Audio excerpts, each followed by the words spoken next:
Classroom से बाहर निकलते ही चांदनी ने चंदन को कहा, अरे चंदन, केमिस्ट्री मेरी समझ में नहीं आ रही, क्या तुम मेरे कमरे पर आके मुझे समझा सकते हो? हाँ, लेकिन छुट्टी के दिन ही आ पाऊंगा।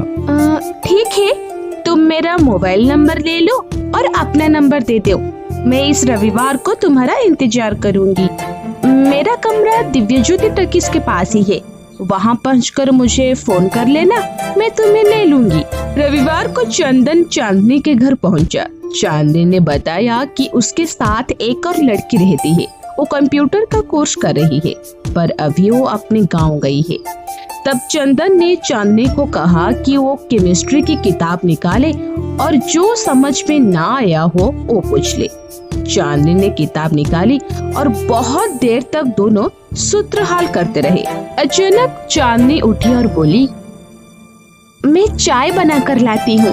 चंदन मना करना चाह रहा था, लेकिन तब तक वो किचन में पहुँच गई थी। थोड़ी देर में वो एक कप में चाय लेकर आ गई। चंदन ने कप लेने के लिए हाथ बढ़ाया, तभी कप की चाय उसकी शर्ट पैंट पर गिर गई। चांदनी कहती है कि सॉरी चंदन, गलती मेरी थी, मैं दूसरी चाय बना कर लाती हूँ। तुम्हारी शर्ट पैंट दोनों खराब हो गई है। ऐसा करो, कुछ देर के लिए तौलिया लपेट लो, मैं इसे धोकर लाती हूँ। पंखे की हवा में जल्दी सूख जाएंगे, तब तक मैं प्रेस कर दूंगी। तब चंदन ना करता रहा, लेकिन चांदनी उसकी और तौलिया फेंक कर भीतर चली गई। चंदन ने शर्ट पैंट उतर कर तौलिया लिपट लिया। तब तक चांदनी दूसरे कप में चाय लेकर आ गई थी। वो शर्ट पैंट लेकर धोने चली गई। चंदन चाय खत्म ही की थी कि चांदनी कपड़े फैलाकर वापस आ गई। उसने ढीला ढाला गाउन पहन रखा था। चंदन ने सोचा शायद कपड़े धोने के लिए उसने ड्रेस बदली थी। अचानक चांदनी असहज महसूस करने लगी, मानो गाउन के अंदर कोई कीड़ा घुस गया है। चांदनी तुरंत अपना गाउन उतर कर फेंका और उलट पलट कर देखने लगी। चंदन ने देखा कि चांदनी गाउन के भीतर ब्रा और पैंटी में थी। वो जोश और संकोच से भर उठा। अपना एक हाथ बढ़ाकर चांदनी ने उसका तौलिया खींच लिया। चंदन अंडरवेयर में सामने खड़ा था। चांदनी उसे लिपट गई। चंदन भी अपने आप को संभल नहीं सका। दोनों वासना के दलदल में रपट गए। अगले दिन रविवार को चांदनी फोन करके चंदन को आने का न्योता दिया। चंदन ने आने में आनाकानी की, पर चांदनी के ये कहने पर कि पिछले रविवार की कहानी वो सबको बता देगी, वो आने को तैयार हो गया। चंदन के आते ही चांदनी उसे पकड़कर चूमने लगी और गाउन की चैन खींचकर तकरीबन बिना कपड़ों के उसके पास आ गई। चंदन भी जोश में था। पिछली बार की कहानी एक बार फिर दोहराई गई। जब मन शांत हो गया तो चांदनी उसे लेकर गोद में बैठ गई और उसके नाजुक अंकुश से खेलने लगी। चांदनी ने पहले से रखा हुआ दूध का गिलास उसे पीने को दिया। चंदन ने एक ही घूंट में गिलास खाली कर दिया।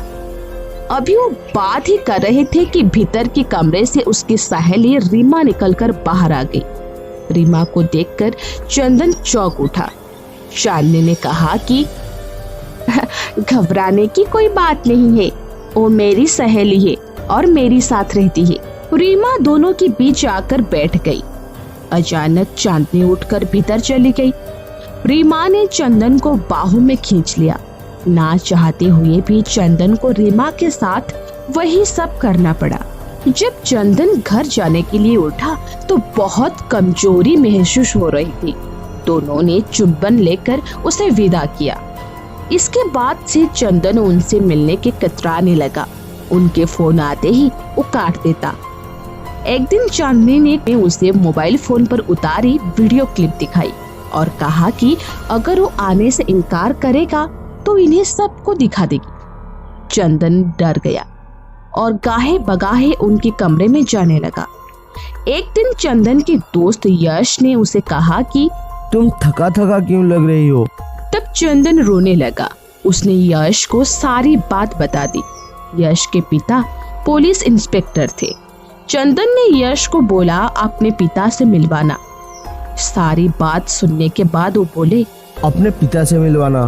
तुम्हारी उम्र क्या है? 18 साल अंकल, और उनके इसी के आसपास होगी।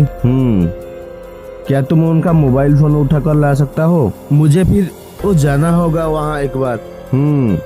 तो एक बार जाओ, लेकिन उनका मोबाइल फोन जरूर लाना। अगली बार जब चांदनी का फोन आया तो चंदन काफी नाना करने के बाद हुबहू उसी के जैसा मोबाइल फोन लेकर उनके कमरे में जा पहुंचा। 2 घंटे समय बिताने के बाद जब वो लौटा तो उसके पास चांदनी का मोबाइल फोन था। मोबाइल क्लिपिंग देखकर इंस्पेक्टर चकित रह गए। ये उनके जिंदगी में सबसे अजीब तरह का केस था। उन्होंने चंदन से एक शिकायत लिखवाकर दोनों लड़कियों को थाने बुलवाया। पूछताछ के दौरान लड़कियां विफर गई और उल्टे पुलिस पर चरित्र हनन का इल्जाम लगाने लगी। उन्होंने कहा कि चंदन सहपाठी के नाते आया जरूर था, पर उसके साथ वैसी कोई गंदी हरकत नहीं की गई। अब इंस्पेक्टर ने मोबाइल क्लिप दिखाई। दोनों के सिर शर्म से झुक गए थे। इंस्पेक्टर ने कहा कि वो उनके माता पिता और प्रिंसिपल को उनके हरकत के बारे में बता देंगे। लड़कियां इंस्पेक्टर के पैर पकड़कर रोने लगी। इंस्पेक्टर ने कहा कि इस जुर्म में तुम लोगों को सजा हो सकती है, समाज में बदनामी होगी और कॉलेज से निकाल दिया जाएगा तुम लोगों को। उनके द्वारा बार बार माफी मांगने के बाद इंस्पेक्टर ने चंदन की शिकायत पर लिखवा लिया कि वो आगे से कोई ऐसी हरकत नहीं करेंगे। चंदन ने उस कॉलेज को छोड़कर दूसरे कॉलेज में दाखिला ले लिया। साथ ही उसने अपने मोबाइल फोन का सिम भी बदल लिया। इस घटना को 6 साल गुजर गए। चंदन पढ़ लिख कर कंप्यूटर इंजीनियर बन गया। माँ की जिद थी कि वो शादी कर ले। चंदन ने माँ से कहा कि वो अपनी पसंद की जिस लड़की को चुनेगी वो उसे शादी कर लेगा। चंदन को अपनी कंपनी से बहुत कम छुट्टियां मिलती थी। महीने की छुट्टी लेकर वो घर आ गया। शादी खूब धूमधाम से हो गई। सुहाग रात के दिन उसने जैसे ही दुल्हन का घूंघट उठाया वो चौंक पड़ा। पलंग पर लाज बनती सी घूंघट में सिर दबाए चांदनी बैठी थी। हाँ, वही चांदनी। तब चंदन चकते हुए कहता है कि तुम?